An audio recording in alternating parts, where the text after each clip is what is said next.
രാധ ഞാൻ രാധ, കണ്ണനെ മറക്കാത്ത രാധ. രാധ ഞാൻ രാധ, കണ്ണനെ മറക്കാത്ത രാധ. വൃന്ദാവനം നീ മറന്നോ, മധുരയെ നീ മറന്നോ.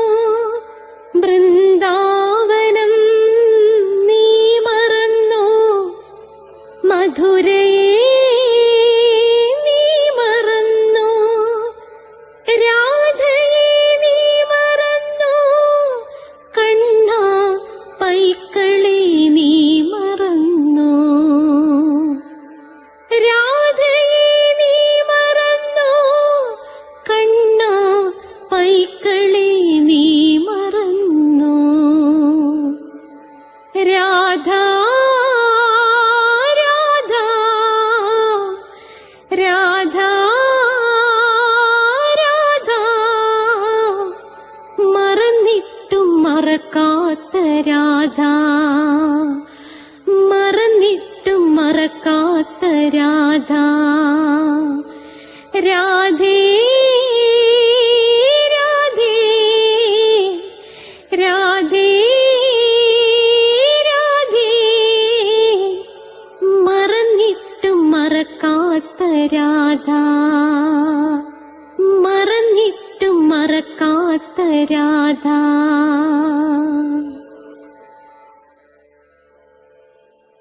രാധേ രാധേ ഓ രാധേ രാധേ, രാധേ രാധേ ഓ രാധേ രാധേ. രാധേ രാധേ എന്ന ചാനലിന്റെ സൗന്ദര്യ ലഹരി ക്ലാസ്സുകളിലേക്ക് എല്ലാ പ്രിയപ്പെട്ട പ്രേക്ഷകർക്കും സ്വാഗതം. അപ്പോൾ ഇന്ന് 10ാമത്തെ എപ്പിസോഡാണ്, 10ാമത്തെ ശ്ലോകമാണ്. ഇതിനു മുമ്പുള്ളത് പ്ലേലിസ്റ്റിനകത്ത് ഞാൻ കൊടുത്തിട്ടുണ്ട്. സബ്സ്ക്രൈബ് ചെയ്യുന്നവർക്ക് എല്ലാ തിങ്കളാഴ്ചയും 12 മണിക്ക് നാരായണീയത്തിൻ്റെ ക്ലാസ് കിട്ടും. ചൊവ്വാഴ്ച 12 മണിക്ക് രാധയുടെ പ്രണയം, കൃഷ്ണൻ്റെ രാധയുടെ കഥ.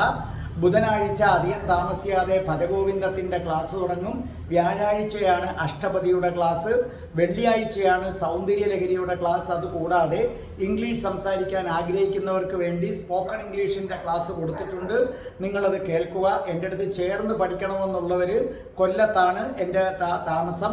അപ്പോൾ നിങ്ങൾക്ക് അങ്ങോട്ടേക്ക് വരാവുന്നതാണ്. ഹോസ്റ്റൽ സൗകര്യങ്ങളെല്ലാം ഉണ്ട്. 30 ദിവസം കൊണ്ട് ഇംഗ്ലീഷ് സംസാരിക്കും. ഇല്ലെങ്കിൽ ഫുൾ എമൗണ്ടും തിരിച്ചു തരുമെന്നുള്ളതാണ് എൻ്റെ രീതി. പിന്നെ അതുകൂടാതെ ജ്യോതിഷമുണ്ട്. ഓരോ മാസത്തിൽ ജനിച്ചവരുടെ ഫലം, നക്ഷത്രങ്ങളിൽ ജനിച്ചവരുടെ ഫലം ഞാൻ പ്രത്യേകം കൊടുത്തിട്ടുണ്ട്. നിങ്ങളത് കേൾക്കുക. ജ്യോതിഷപരമായി നിങ്ങൾക്ക് എന്ത് സംശയം ഉണ്ടെങ്കിലും ഡിസ്ക്രിപ്ഷൻ ബോക്സിൽ എൻ്റെ നമ്പറുണ്ട്, 9645333999. അതിലേക്ക് നിങ്ങൾ വിളിച്ചാൽ മതി. തികച്ചും സൗജന്യമായിരിക്കും. അതേ കണക്ക് പ്ലേലിസ്റ്റ് എടുത്ത് അഷ്ടാവക്ര ഗീത കേൾക്കണം, ഹിന്ദുക്കൾ അറിയേണ്ടവ കേൾക്കണം നിങ്ങൾ. അത് വളരെ പ്രധാനമാണ്. പിന്നെ അതേ കണക്ക് തന്നെ നിങ്ങൾ സന്ദർശിക്കേണ്ട ക്ഷേത്രങ്ങളെക്കുറിച്ചുണ്ട്. പിന്നെ ഭക്തമീരയുടെ കഥയുണ്ട്, ശ്രീബുദ്ധൻ്റെ ജീവിതകഥ, ജനനം മുതൽ മരണം വരെയുണ്ട്. അതേ കണക്ക് തന്നെയാണ് പിന്നെ രാധികാ കവചൻ 2 ഉണ്ട്. അത് 2 ഞാൻ പഠിപ്പിച്ചിട്ടുണ്ട്. രാധാ സഹസ്രനാമം നമ്മുടെ കൃഷ്ണപ്രിയ പാടി ഇട്ടിട്ടുണ്ട്. അത് വരികൾ ഉൾപ്പെടെയും ഉണ്ട്, വരികൾ ഇല്ലാതെയും ഉണ്ട്. നിരവധി ഷോർട്ട് വീഡിയോസ് ഉണ്ട്. സബ്സ്ക്രൈബ് ചെയ്യുന്നവർക്ക് എന്നും മോർണിംഗ് മെസ്സേജ് കിട്ടും. അപ്പോൾ നമുക്ക് പുതിയ ഒരു എനർജിയോടുകൂടി അത് നമുക്ക് തുടങ്ങാനായിട്ട് സാധിക്കുന്നതാണ്. അപ്പോൾ നമുക്ക് പ്രാർത്ഥിച്ചിട്ട് തുടങ്ങാം. ഓം മഹാഗണപതേ നമ. ഓം ശ്രീ രാധാകൃഷ്ണായ നമ. ഓം രാധായേ സ്വാഹ. രാധേ രാധേ ഓ രാധേ രാധേ, രാധേ രാധേ ഓ രാധേ രാധേ, രാധേ രാധേ ഓ രാധേ രാധേ, രാധേ രാധേ ഓ രാധേ രാധേ, രാധേ രാധേ ഓ രാധേ രാധേ, രാധേ രാധേ ഓ രാധേ രാധേ. ബർസാനെ വാലി രാധാറാണിക്ക് ജയ്.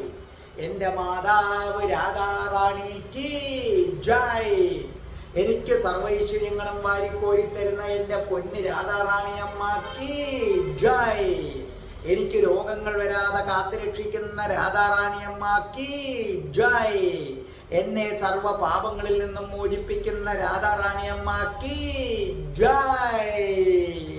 അപ്പോൾ നമ്മൾ ഇത് ആരംഭിക്കാൻ പോവുകയാണ്.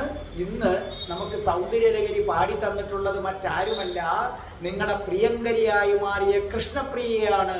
കൃഷ്ണപ്രിയ ഇനി ഞാൻ എന്തിനാണ് പരിചയപ്പെടുത്തുന്നത്? കാരണം നാരായണീയം പാടിയിട്ടുണ്ട് കൃഷ്ണപ്രിയ, അഷ്ടപതി പാടിയിട്ടുണ്ട്, ഇതാ സൗന്ദര്യലഹരി, രാധാസഹസ്രനാമം, അങ്ങനെ കൃഷ്ണപ്രിയ കൈവയ്ക്കാത്ത മേഖലകളില്ല.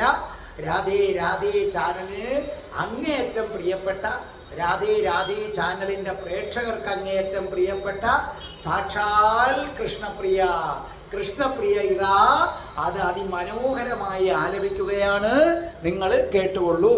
സുധാധാരാസാരൈശ്ചരണയുഗലാന്തർവികലിതൈः പ്രപഞ്ചം സിഞ്ചന്തി പുനരഭിരസാംനായ മഹസാ അവാപ്യ സ്വാം ഭൂമിം ഭുജഗനിഭമദ്യുഷ്ടവലയം സ്വമാത്മാനം കൃത്വാ സ്വപിഷികുലകുണ്ഠേ കുഹരിണീ. അപ്പോൾ നമ്മുടെ കൃഷ്ണപ്രിയ ഇത് പാടി തന്നത് കേട്ടല്ലോ. ഇനി നോക്കേ, സുധാധാര സാരൈ ചരണ യുഗളാന്തർ വിഗളിതൈ പ്രപഞ്ചം സിഞ്ചന്തി പുനരഭി രസാപ്നയാ മഹസ അവാപ്യ സ്വാം ഭൂമിം ഭുജഗനിഭ മധ്യുഷ്ടവലയം സ്വമാത്മാനാം കൃത്വാ സുഭിഷികുളകുണ്ഠേ കുഹരിണി. അർത്ഥം എഴുതിക്കൊള്ളൂ. സുധാധാരാസാരൈ, അർത്ഥം അമൃതധാര പ്രവാഹങ്ങളെ കൊണ്ട്, അമൃതധാരാ പ്രവാഹങ്ങളെ കൊണ്ട്, പ്രവാഹം എന്ന് പറഞ്ഞാൽ ഒഴുക്ക്. ചരണയുഗളാന്തർ, അർത്ഥം രണ്ട് പാദങ്ങളുടെ മധ്യത്തിൽ നിന്ന്. ചരണയുഗളാന്തർ, രണ്ട് പാദങ്ങളുടെ മധ്യത്തിൽ നിന്ന്. വിഗളിതൈ, വിഗളിതൈ പ്രവഹിക്കുക, വിഗളിതൈ പ്രവഹിക്കുക. പ്രപഞ്ചം, ഇവിടെ പ്രപഞ്ചം എന്ന് പറഞ്ഞാൽ 72,000 നാഡീമാർഗങ്ങളെന്ന് അർത്ഥം എഴുതണം. അല്ല, നിങ്ങൾ ഉദ്ദേശിക്കുന്ന ഈ പ്രപഞ്ചമല്ല, 72,000 നാഡീമാർഗങ്ങൾ. സിഞ്ചന്തി, സിഞ്ചന്തി നനയ്ക്കുന്നവൾ, സിഞ്ചന്തി നനയ്ക്കുന്നവൾ. പുനരഭി, പുനരഭി പിന്നെയും. രസാപ്നായ മഹസ, ചന്ദ്രമണ്ഡലത്തിൽ നിന്ന്. രസാപ്നായ മഹസ, ചന്ദ്രമണ്ഡലത്തിൽ നിന്ന്. അവാപ്യ, അവാപ്യ പ്രാപിച്ചിട്ട്, അവാപ്യ പ്രാപിച്ചിട്ട്. സ്വാം ഭൂമിം, തൻ്റെ താമസ സ്ഥലമായ മൂലാധാര ചക്രത്തെ, തൻ്റെ താമസ സ്ഥലമായ മൂലാധാര ചക്രത്തെ അദ്യുഷ്ടവലയം, അർത്ഥം 3.5 ചുറ്റോടുകൂടി, 3.5 ചുറ്റോടുകൂടി കുണ്ഡലിനി ശക്തിയായി. സ്വമാത്മാനം, അർത്ഥം തൻ്റെ രൂപത്തെ. കൃത്വാ സ്വവിഷി, ചെയ്തിട്ട് ഉറങ്ങുന്നു. കൃത്വാ സ്വവിഷി, ചെയ്തിട്ട് ഉറങ്ങുന്നു. കുളകുണ്ഠേ, അർത്ഥം താമര കിഴങ്ങുപോലിരിക്കുന്ന ആധാരകന്ധത്തിൽ. ഓരോ ചക്രങ്ങളുടെ പേരാണ് ഈ ആധാരകന്ധം. അപ്പൊ എന്താ? താമര കിഴങ്ങുപോലിരിക്കുന്ന ആധാരകന്ധത്തിൽ. കുഹരിണി, കുഹരിണി ഉള്ളിൽ ദ്വാരത്തോടു കൂടിയ, കുഹരിണി ഉള്ളിൽ ദ്വാരത്തോടു കൂടിയ. അപ്പൊ ഇതിന്റെ അർത്ഥം എന്താണ്? അല്ലയോ മഹാത്രിപുര സുന്ദരി, അല്ലേ അമ്മയെ വിളിക്കുകയാണ്. അമ്മേ മഹാത്രിപുര സുന്ദരി, ശിരസിൽ സഹസ്രാര കമലത്തിന്റെ മധ്യത്തിലുള്ള, ഇല്ലേ, 1000 ഇതളുള്ള താമര, അതിൻ്റെ മധ്യത്തിലുള്ള ശ്രീചക്ര രൂപത്തിലുള്ള, അല്ലെങ്കിൽ ശ്രീചക്ര രൂപമായ ചന്ദ്രമണ്ഡലത്തിന്റെ മധ്യത്തിലിരിക്കുന്ന നിന്തിരുവടിയുടെ, കണ്ടോ, അല്ലയോ മഹാത്രിപുര സുന്ദരി അമ്മേ, നമ്മുടെ ഓരോരുത്തരുടെയും ശിരസിൽ 1000 ഇതളുള്ള താമരയുണ്ട്. അതിൻ്റെ മധ്യത്തിൽ ശ്രീചക്ര രൂപത്തിലിരിക്കുന്ന ഭാഗം അതിനെ ചന്ദ്രമണ്ഡലം എന്ന് നമ്മൾ വിളിക്കുന്നു. പക്ഷേ ശ്രീചക്ര രൂപം അതിൻ്റെ മധ്യത്തിലിരിക്കുന്ന എൻ്റെ അമ്മയെ മഹാത്രിപുര സുന്ദരി, അമ്മയുടെ 2 പാദങ്ങളുണ്ടല്ലോ, ആ 2 പാദങ്ങളുടെ മധ്യത്തിൽ നിന്ന് അമൃതിങ്ങനെ ഒഴുകുകയാണ്. ആ അമൃതിൻ്റെ പ്രവാഹം ഈ ധ്യാനിക്കുന്നതാരോ ആ മനുഷ്യൻ്റെ 72,000 നാഡികളെയും നനയ്ക്കുന്നു. അങ്ങനെ 72,000 നാഡികളെയും നനച്ചിട്ട് ചന്ദ്രമണ്ഡലത്തിൽ നിന്ന് പിന്നെയും തൻ്റെ താമസ സ്ഥലമായ സുഷുമ്നയുടെ താഴെ അറ്റത്തുള്ള മൂലാധാര ചക്രത്തെ പ്രാപിച്ചിട്ട് തൻ്റെ രൂപത്തെ സർപ്പമെന്ന പോലെ 3.5 ചുറ്റോടുകൂടി ഉള്ളിൽ സൂക്ഷ്മദ്വാരമുള്ള താമര കിഴങ്ങ് പോലിരിക്കുന്ന ആധാരകന്ധത്തിൽ എൻ്റെ ദേവി മഹാത്രിപുര സുന്ദരി നിദ്ര കൊള്ളുന്നു. അല്പം പ്രയാസമുള്ള ഭാഗമാണ്, ഞാൻ നിങ്ങൾക്കിത് വളരെ വിശദമാക്കി തരാം. അതോടൊപ്പം ഒരു കാര്യം പറയട്ടെ, അധികം താമസിയാതെ രാധേ രാധേ ചാനലിൽ രാധാ സഹസ്രനാമം കഥകളും ഉപകഥകളും ചേർത്താണ് രാധാ സഹസ്രനാമം നമ്മൾ പഠിപ്പിക്കാൻ പോവുകയാണ്. അതുപോലെ കഠിന കൃഷ്ണഭക്തനായ ഞാനെങ്ങനെ രാധാഭക്തനായെന്ന വീഡിയോ ഉണ്ട്, നിശ്ചയമായും നിങ്ങളത് കണ്ടിരിക്കണേ. അതേപോലെ തന്നെ രാധാറാണി എനിക്ക് ദർശനം തന്നതും അധികം താമസിയാതെ നമ്മുടെ ചാനലിൽ വരും. ഭജഗോവിന്ദത്തിൻ്റെ ക്ലാസ്സും അധികം താമസിയാതെ വരും. അപ്പോൾ എൻ്റെ കാലിന് ഒരു ചെറിയൊരിത് പറ്റിയതുകൊണ്ട് മാത്രമാണിത് താമസിക്കുന്നത്. അതുകൂടാതെ ഞാൻ നേരത്തെ വീഡിയോയിൽ പറഞ്ഞിട്ടുണ്ട്, ജീവിതത്തിൽ ഒറ്റപ്പെട്ടു എന്ന് തോന്നുന്നവർക്ക് വേണ്ടി സ്ത്രീകൾക്കും പുരുഷനും പ്രത്യേകം വാട്സപ്പ് ഗ്രൂപ്പ് ഞങ്ങൾ രൂപീകരിച്ചിട്ടുണ്ട്. അതിനകത്തേക്ക് നിരവധി പേര് അംഗങ്ങളായി. അപ്പോൾ ജീവിതത്തിൽ നിങ്ങൾക്ക് ഒറ്റപ്പെട്ടു എന്ന് തോന്നുന്നു എങ്കിൽ എന്നെ 96453339 വിളിച്ച് ഞങ്ങളുടെ ഒരു വേരിഫിക്കേഷൻ ഉണ്ട്, അത് ചെയ്ത് ആ വാട്സപ്പ് ഗ്രൂപ്പിൽ അംഗമായി കഴിയുന്നതോടുകൂടി പിന്നെ നിങ്ങൾ ഒറ്റയ്ക്കല്ല. നിങ്ങളുടെ എല്ലാ വിഷമങ്ങളും പരസ്പരം പങ്കുവയ്ക്കാം. സഹിക്കാൻ വയ്യാത്ത വിഷമങ്ങൾ എന്നോടും നിങ്ങൾക്ക് പങ്കുവയ്ക്കാം. അപ്പോൾ ഇനി നമുക്ക് വീണ്ടും തുടങ്ങാം. അപ്പോൾ ഇവിടെ എന്താ പറഞ്ഞിരിക്കുന്നത്? നമ്മൾ കഴിഞ്ഞ വെള്ളിയാഴ്ച ഞാൻ പഠിപ്പിച്ച ശ്ലോകത്തിൽ എന്താ പറഞ്ഞിരിക്കുന്നത്? നമ്മുടെ ഈ നട്ടെല്ലിൻ്റെ അടിഭാഗത്തിരിക്കുന്ന മൂലാധാരം, ആ മൂലാധാരത്തിലുള്ള കുണ്ഡലിനി ഇല്ലേ, അപ്പൊ നട്ടെല്ലിൻ്റെ അടിഭാഗത്തുള്ള കുണ്ഡലിനി ശക്തി അവിടുന്ന് ഉയർന്ന് സഹസ്രദള പത്മത്തിലേക്ക് പോകുന്നു. അതാണ് നമ്മൾ കഴിഞ്ഞ വെള്ളിയാഴ്ച പഠിച്ചത്. എന്നാൽ ഈ ശ്ലോകത്തിൽ പറയുന്നത് ശ്രദ്ധിച്ചു കേട്ടോളണം. നിങ്ങളുടെ മുതുകിൻ്റെ ഏറ്റവും താഴത്തെ അഷ്ടം നിതംബത്തിൻ്റെ അവിടെ ആയിട്ട് അവിടെ ഇരിക്കുന്ന കുണ്ഡലിനി ശക്തി ഉണർന്ന് ശിരസിലെത്തുന്നത് കഴിഞ്ഞ ക്ലാസ്സിൽ പഠിപ്പിച്ചു. ഇനി ഈ ക്ലാസ്സിൽ പറയുന്നത് അങ്ങനെ ശിരസിലെത്തി നമുക്ക് സർവ്വവിധ ആനന്ദങ്ങളും പ്രപഞ്ച രഹസ്യങ്ങളും തുറന്നു തന്ന് ഇഷ്ടമുള്ള സമയത്ത് നമുക്ക് ഈ ദേഹത്തുനിന്ന് പുറത്ത് കടക്കാൻ പറ്റുന്ന വിദ്യയും പകർന്നു തന്ന് അതിനുശേഷം ഇവിടെ എത്തിയ ഈ കുണ്ഡലിനി ശക്തി എവിടുന്നാണോ പുറപ്പെട്ടത് തിരിച്ച് അതേ കണക്കിറങ്ങി മൂലാധാരത്തിൽ വന്ന് പഴയതുപോലെ സർപ്പത്തിൻ്റെ ചുറ്റിട്ട് അവിടെ കിടക്കുകയാണ്. ഇതാണ് ഈ ശ്ലോകത്തിൽ പറയുന്നത്. ശ്രദ്ധിച്ചു കേട്ടോളണം. നമ്മൾ ചന്ദ്രമണ്ഡലം എന്നിതി പറയുന്നുണ്ട്. നിങ്ങൾ ഉദ്ദേശിക്കുന്ന ആ ചന്ദ്രമണ്ഡലമല്ല. ഓരോ മനുഷ്യൻ്റെയും ശിരസിലാണ് ചന്ദ്രമണ്ഡലം സ്ഥിതി ചെയ്യുന്നത്. ഈ ശിരസിനെയാണ് ശ്രീചക്രം എന്ന് പറയുന്നത്. അതായത് ഈ ശിരസിൽ സ്ഥിതി ചെയ്യുന്ന ചന്ദ്രമണ്ഡലത്തിൻ്റെ മറ്റൊരു പേരാണ് ശ്രീചക്രം എന്ന് പറയുന്നത്. ഇനി നമ്മുടെ കുണ്ഡലിനി ശക്തി നിങ്ങൾക്കറിയാം. നിങ്ങളുടെ മുതുകിൻ്റെ ഏറ്റവും താഴെയായിട്ട് അല്ലേ, ഏതാണ്ട് നമ്മുടെ പൃഷ്ഠം നിതംബത്തിനോട് ചേർന്ന ആ ഭാഗത്ത് നമുക്കറിയാമല്ലോ, അവിടെയാണ് ഈ കുണ്ഡലിനി ശക്തി സർപ്പത്തിൻ്റെ ആകൃതിയിൽ അങ്ങനെ സ്ഥിതി ചെയ്യുകയാണ്. അപ്പം നമ്മുടെ ഈ മുതുക് ഇങ്ങനെ താഴോട്ട് വരച്ചാൽ ഏറ്റവും അടിയിലെത്തുന്ന ആ സ്ഥലം അതിനെ മൂലാധാരമെന്ന് വിളിക്കും. ആ അതായത് നട്ടെല്ലിൻ്റെ ഏറ്റവും അടിഭാഗം അതിനെ മൂലാധാരമെന്ന് വിളിക്കും. ആ മൂലാധാരത്തിൽ 3.5 ചുറ്റോടുകൂടി സർപ്പത്തിൻ്റെ ആകൃതിയിലാണ് കുണ്ഡലിനി ശക്തി എന്ന് പറയുന്ന ഊർജം സ്ഥിതി ചെയ്യുന്നത്. ആ കുണ്ടലിനി ശക്തി സ്ഥിതി ചെയ്യുന്ന സ്ഥലത്തിൻ്റെ പേരാണ് മൂലാധാരം എന്ന് പറയുന്നത്.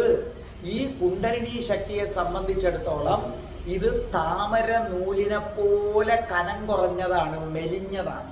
ഈ കുണ്ടലിനി ശക്തി എന്ന ഊർജം ഇത് താമര നൂലിനെ പോലെ മെലിഞ്ഞതാണ്, മിന്നല് പോലെ പ്രകാശം ചൊരിയുന്നതുമാണ്.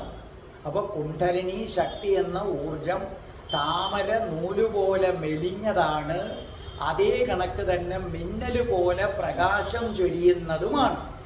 നിങ്ങൾ ചിന്തകളെ അടക്കി പത്മാസനത്തിൽ ഇരുന്ന് ദേവിയെ ധ്യാനിക്കുകയാണെങ്കിൽ എന്ന് പറഞ്ഞാൽ വേറെ യാതൊരു ചിന്തകളും പാടില്ല.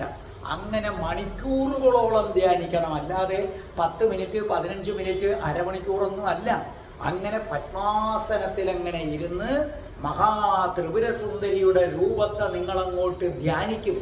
അങ്ങനെ ധ്യാനിക്കുമ്പോൾ നിങ്ങളുടെ ദേഹത്തൊരു അഗ്നി ജ്വലിക്കും. എന്ന് പറഞ്ഞാൽ ദേഹത്തൊരു പ്രത്യേക അഗ്നി ഉണ്ട്, അത് ഉണരും. അപ്പം നമ്മുടെ ശരീരത്തിന് നല്ല ചൂട് അനുഭവപ്പെടും. അപ്പം നമ്മൾ പത്മാസനത്തിൽ അങ്ങനെ ഇരുന്ന് ധ്യാനത്തിൽ അങ്ങനെ മുഴുകുമ്പോൾ നമ്മുടെ ദേഹത്തൊരു അഗ്നി ജ്വലിക്കും. ഈ അഗ്നി ജ്വലിക്കുന്ന സമയത്ത് തന്നെ വായുവും ശക്തമായിട്ട് വരും. ഈ അഗ്നിയുടെയും വായുവിൻ്റെയും ആഘാതം മൂലം എന്ന് പറഞ്ഞാൽ ഈ അഗ്നിയും വായുവും കൂടെ നല്ല ഫോഴ്സിൽ, നല്ല ബലത്തിൽ വന്ന് ഈ കുണ്ടലിനിയിൽ കുണ്ടലിനി ഇരിക്കുന്ന മൂലാധാരത്തിൽ വന്നിടിക്കും. അങ്ങനെ ഇടിച്ചു കഴിയുമ്പോൾ കുണ്ടലിനി ശക്തി അങ്ങോട്ട് ഉണർന്ന് മുകളിലേക്ക് വരാൻ തുടങ്ങും. മനസ്സിലല്ലേ? ആ കുണ്ടലിനി ഉണർന്ന് 3 ഗ്രന്ഥികളെയും ആധാരങ്ങളെയും 6 ചക്രങ്ങളെയും ഭേദിച്ച് ആധാരങ്ങളെയും ഭേദിച്ച് സഹസ്രദളത്തിലെത്തും. സഹസ്രദള കമലം എന്ന് പറഞ്ഞാൽ നമ്മുടെ ശിരസിലിരിക്കുന്ന താമരയിൽ എത്തും. അവിടെ എത്തിയതിന് ശേഷം എന്ത് ചെയ്യും? അങ്ങനെ അമൃതിങ്ങനെ താഴോട്ട് പൊഴിക്കും. അപ്പൊ നമ്മൾ ഈ കുണ്ടലിനി ഉണരുന്നു നിങ്ങൾ കേട്ടിട്ടല്ലേ ഉള്ളൂ. ഇതാണ് ഈ കുണ്ടലിനി ഉണരുക. അതികഠിനമായ ധ്യാനം, മണിക്കൂറുകളോളം നീണ്ടു നിൽക്കുന്ന 7-8 മണിക്കൂറൊക്കെ പത്മാസനത്തിൽ ഇങ്ങനെ ധ്യാനിച്ച് ഒരു ശീലമായി വരുന്ന ഒരു ഘട്ടത്തിൽ നിങ്ങളുടെ ശരീരത്തിലെ അഗ്നി ഉണരുകയും ആ അഗ്നി ഉണർന്നു കഴിയുമ്പോൾ അഗ്നിയുടെയും വായുവും ചെന്ന് മൂലാധാരത്തിൽ ഇടിക്കുകയും ആ ഇടിയിൽ കുണ്ടലിനി ഉണർന്ന് ശിരസിൽ 1000 ഇതളുള്ള താമര ഉണ്ടല്ലോ അതിനകത്ത് വന്നിരിക്കുകയും അവിടെ വന്നതിന് ശേഷം താഴേക്ക് അമൃത് പൊഴിക്കുകയും ചെയ്യും. ആ അമൃത് 72,000 നാഡികളെയും നനയ്ക്കും. അതോടുകൂടി നമ്മളങ്ങ് ആനന്ദ ലഹരിയിലങ്ങനെ ആറാടും. പ്രപഞ്ച സത്യങ്ങൾ മുഴുവൻ കാണും. നമുക്ക് സിദ്ധികൾ ലഭിക്കും. നമുക്ക് ഈ ശരീരത്ത് നിന്ന് ഇഷ്ടമുള്ള സമയത്ത് പുറത്ത് കടക്കാൻ പറ്റും. അങ്ങനെയാണ് ഈ സ്വാമി വിവേകാനന്ദനൊക്കെ അതാണ് ചെയ്തത്. അതാണ് ഈ സമാധി എന്ന് പറയുന്നത്. നമുക്ക് ആവശ്യമുള്ളപ്പോൾ നമ്മുടെ ദേഹം കളഞ്ഞിട്ട് നമുക്ക് ദേഹത്ത് നിന്ന് എന്ത് ചെയ്യാൻ പറ്റും? പുറത്ത് കടക്കാൻ കഴിയും. ഇത്രയുമായി കഴിഞ്ഞ് നമുക്ക് ആനന്ദവും തന്ന് പ്രപഞ്ച രഹസ്യവും തുറന്നു തന്നതിന് ശേഷം ഈ കുണ്ടലിനി ശക്തി എന്തു ചെയ്യുന്നു? ഈ സഹസ്ര കമലം ഉണ്ടല്ലോ, ആ സഹസ്രാര കമലത്തിൽ നിന്ന് തിരിച്ച് താഴോട്ടിറങ്ങിയിട്ട് കുണ്ടലിനി ശക്തി, ശരിക്കും കുണ്ടലിനി എന്ന് പറഞ്ഞാൽ ദേവിയാണ് ഈ കുണ്ടലിനി. ദേവിയുടെ ഊർജമാണത്, ദേവിയുടെ ഊർജമാണ്. നമ്മളിപ്പോൾ ഓറഞ്ച് പിഴിഞ്ഞതിൻ്റെ സത്തെന്ന് പറയുന്നതാണ്. കഥ ഓറഞ്ച് തന്നെ, ഓറഞ്ചിൻ്റെ നീര് പോലെ ദേവിയുടെ ആ ഊർജമാണ് ഈ കുണ്ടലിനി. അപ്പം നമുക്ക് പ്രപഞ്ച രഹസ്യങ്ങളെല്ലാം തുറന്നു തന്ന് പിന്നെ നമുക്ക് എന്നും ആനന്ദമാണ്. അവിടുന്ന് ഇത് പതുക്കെ തിരിച്ച് ഇറങ്ങിയിട്ട് നമ്മുടെ കുണ്ടലിനി അല്ലെങ്കിൽ ദേവി വസിക്കുന്ന മൂലാധാരത്തിൽ തിരിച്ചു വരും. അവിടെ വന്നിട്ട് വീണ്ടും 3.5 ചുറ്റുള്ള സർപ്പത്തിൻ്റെ ആകൃതിയിൽ മാറി പിന്നെ വീണ്ടും കുണ്ടലിനി ശക്തി എന്ത് ചെയ്യുന്നു? നിദ്ര പ്രാപിക്കുന്നു.